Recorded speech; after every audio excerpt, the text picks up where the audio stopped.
speaking about where we're going with equipment technology, and there's nobody better to talk to about where we're going with equipment technology than somebody that knows where we've been. That's why Tad Moore is going to be joining us in just a few moments to talk about where we're going with putters. And Tad is unique as well because he also hosts these Hickory Classics, so he can speak to, when I talk about the heritage of equipment, it's one thing to be able to speak back 10 years, 20 years, 30 years, maybe even 40 years in one's recollection of the advancement of the technology and the design in golf equipment and beyond. But how about when you can speak with authority to what it's like to hit a golf club with a hickory shaft in it? Dr. Greg Rose is still coming up on the program this morning. You know Dr. Greg Rose as the Titleist Performance Institute's guru. Craig Kann will be joining us in just a little while, a longtime friend and friend of the program indeed. He is now the Director of Communications for the LPGA Tour. They've had some pretty significant developments in the last 24 hours that we're going to share with you in just a little while on the program. But first, it is a pleasure to welcome to the program Mr. Tad Moore himself. Good day to you, my friend. How are you? Good morning. How are you? I'm doing very well. Happy New Year. Yeah, same to you. Looking forward to a great year in golf. What is it that has you fired up for the year in golf, Mr. Tad Moore? Well, I think it's going to be very interesting for me because, as you just mentioned, I'm involved in hickory golf as well as modern golf, and I see a lot of great things on both sides.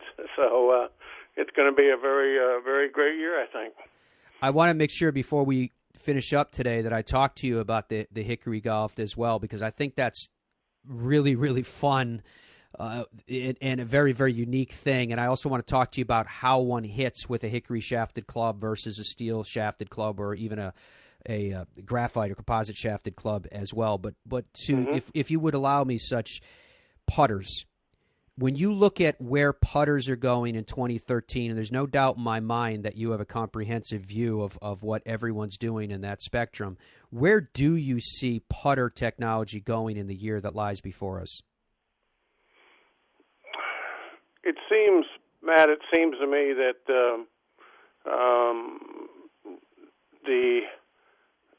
the marketing gurus of the golf world are definitely focused on as putters as a source of good revenue for the companies at relatively low cost.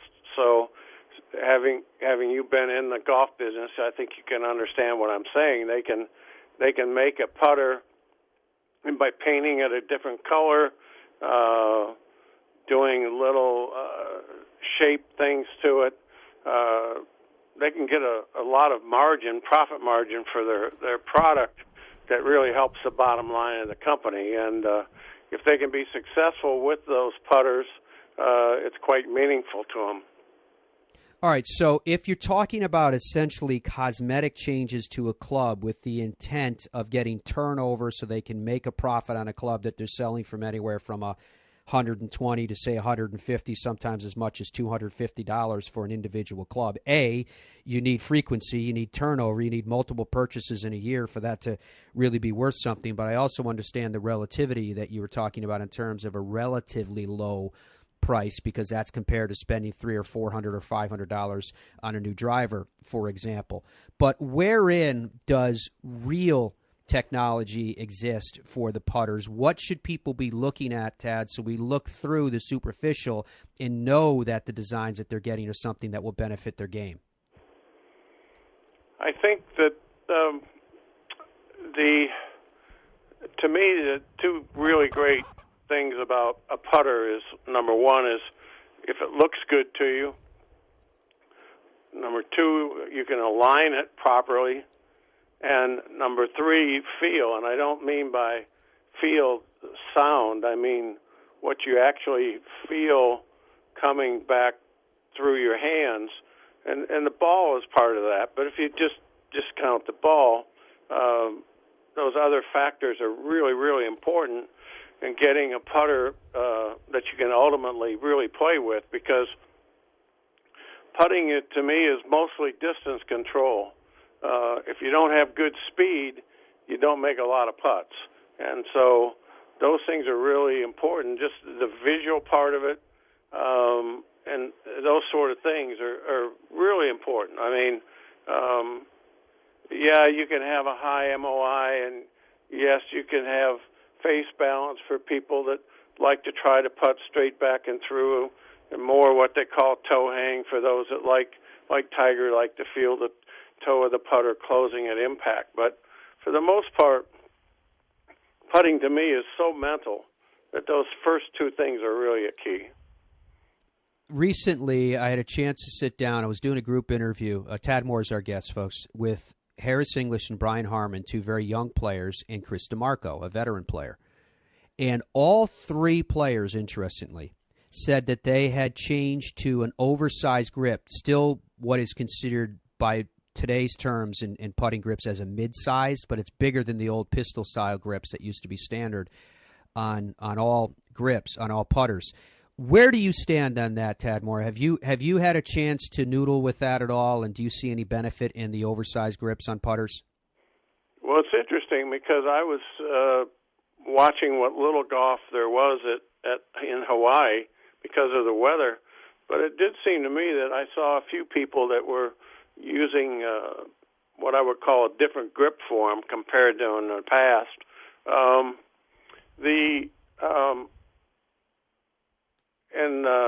A few years ago, I did a good bit of putter grip design, and I have some real thoughts on it, and actually have a patent on a putter grip. And I think that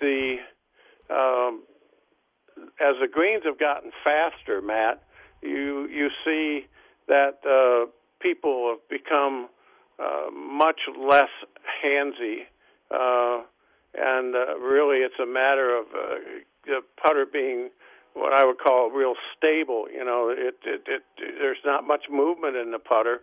They certainly don't take the putter back as far, and the oversized grip, I think, enables a lot of players to get much more what I call stable in their putting stroke, where it's a much quieter stroke, where years ago you saw guys like Crenshaw and people like that had a very slow but fairly long stroke. You don't see that anymore because you've got more like a Snedeker and guys like that my old friend Alan Doyle, that don't move the putter back very far at all. And these oversized grips definitely help with that. Where do you stand on the pending, if that's the correct terminology, ban on the anchoring of the long putters? Is there a pathway here for those that had otherwise anchored the butt end of that putter to their stomach or to their sternum, to their chin, wherever it was that they anchored it? Is there something that you see as a putter designer, as a club designer, that can replicate that or replace that under the proposed new rules? Well, I think it will. Somebody will come up with it. I've worked with a lot of people that putt side saddle and putt phenomenally that way. I'm really against what they're trying to do. They say that an anchored putting stroke is not a stroke. I think they're crazy. I think by banning the broomstick to me, when they talk about a long putter, that's the putter I comes to mind when I talk about a long putter. Mm-hmm. That's enabled a lot of people to remain in the game and enjoy it. I just don't see where they're going with it.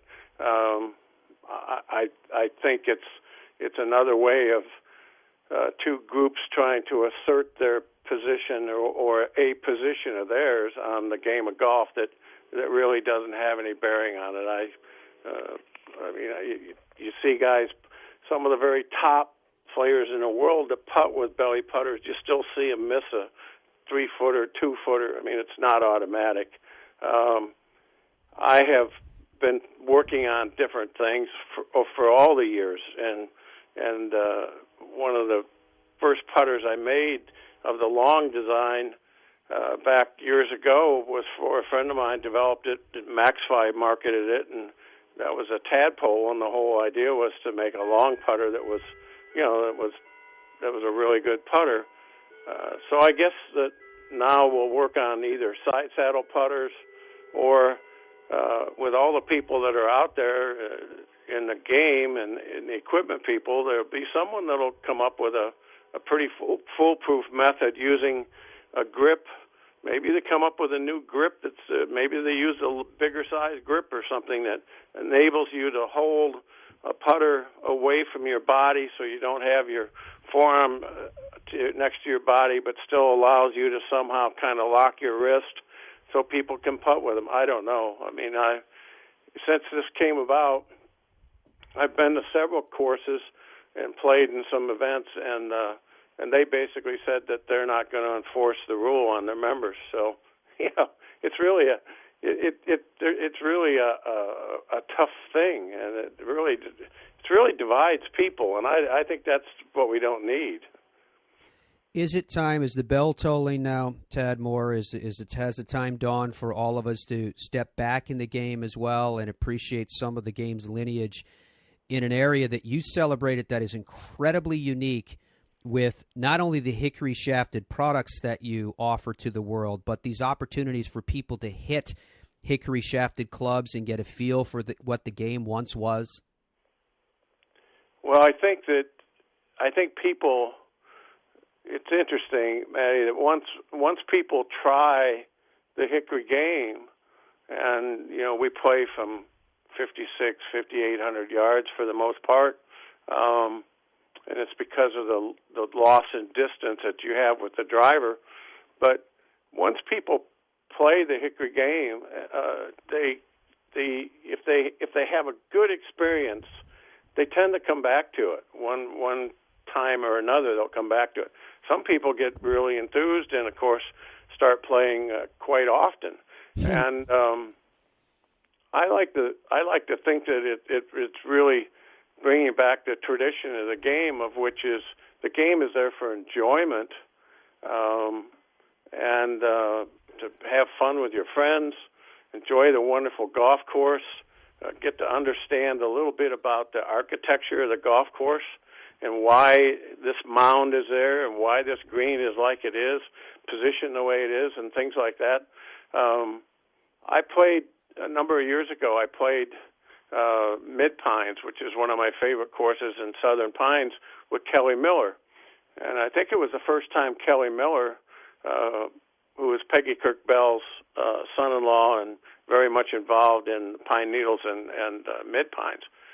And we're playing, and we get done with playing the round of golf, and he says to me, I think I understand why Ross designed this course the way he did.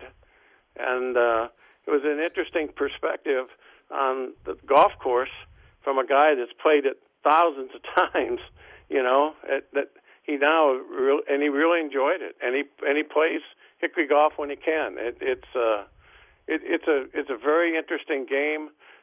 Certainly, people I find that will shoot the same score that they shoot with their modern clubs from, say, 6,500. So it's really interesting. TadMoore.com is where you can get more information on Tad Moore, the club guru such as he is, with the products that he offers, as well as getting information on any of his hickory designs and more about where and when you can get an opportunity to hit these absolute classics. Tad, whenever we have the pleasure to talk, it's very, very clear to me that much like the game of life, isn't it, this game of golf is mostly about the journey. I think that it's an unbelievable journey. I had a friend. I was inducted into the Toledo, Ohio Hall of Fame, Sports Hall of Fame. Congrats. And I was talking with a friend of mine up there, and of course, going back to my childhood days up there in Ohio, and how the travel has gone, and making friends all over the world as I traveled with the Dunlop Maxfly people and the tour players, and it's a very interesting how this game really gets a hold of you, and and it's really more about the experience of the game and anything else. I mean, it's to me, I'm a more of a traditionalist, and I've often wondered why we don't have more common sense involved in the game and in our rules making and everything. And it's been very interesting to see the equipment side of it as it's gone from, say, the 1950s up to now. And then when I got involved in hickory golf, going all the way back to the 1880s and playing with gutty balls and a feather ball and things like that, and playing all over Scotland with the hickories, I played hundreds of rounds in Scotland with my hickory clubs, and just enjoy the heck out of playing the old course, for instance, with hickories. It's just an amazing venture. It is amazing. It's amazing to get a chance to talk to you and relive some of those memories and your very unique perspective. You're one of the few people left in the industry, and I mean this respectfully because it's an industry that turns over executives too quickly. You're one of the few people that literally is a time bridge from one era to the next. TadMoore.com is where you can find out more information on the man who has been our guest in the last segment. Tad, thank you so much for your time, my friend. It is indeed always a delight. Oh, thanks, Matt, and look forward to seeing you at the PGA show, and we'll see what kind of new, interesting things are coming up down there in the way of putter grips and putters and all that sort of thing. It'll be really interesting.